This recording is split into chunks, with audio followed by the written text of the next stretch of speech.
যারা হায়ের পক্ষে রয়েছেন, ইএসের পক্ষে রয়েছেন, তারা মৌলিক সংস্কারের পক্ষে অবস্থান করছেন। অন্যদিকে যারা নায়ের পক্ষ নিয়েছেন তাদের এই জায়গায় বিষয়টি স্পষ্ট হয় যে মৌলিক সংস্কারের যে বিষয়গুলো এসছে সেটির বিপক্ষে তারা অবস্থান নিচ্ছে। আপনারা গতকাল থেকে দেখছেন হা না এর বিষয়, অর্থাৎ সংস্কারগুলো, মৌলিক সংস্কারগুলোতে একটি প্রস্তাবনা এসছে।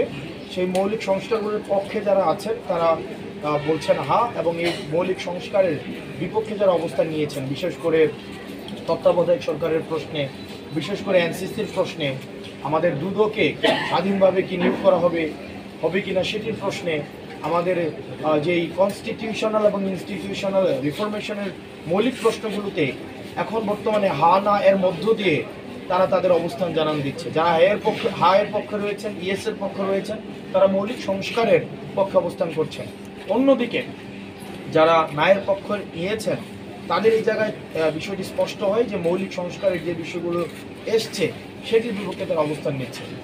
তো এখন আমরা আমাদের জায়গা থেকে যে বিষয়টি হা না এর পাশাপাশি আমরা যে বিষয়টিকে আমরা গুরুত্ব দিতে যাচ্ছি এনসিপির পক্ষ থেকে, সেটি হচ্ছে আমাদের অতি দ্রুত এই গণভোট নিয়ে আমাদের অর্ডার হতে হবে।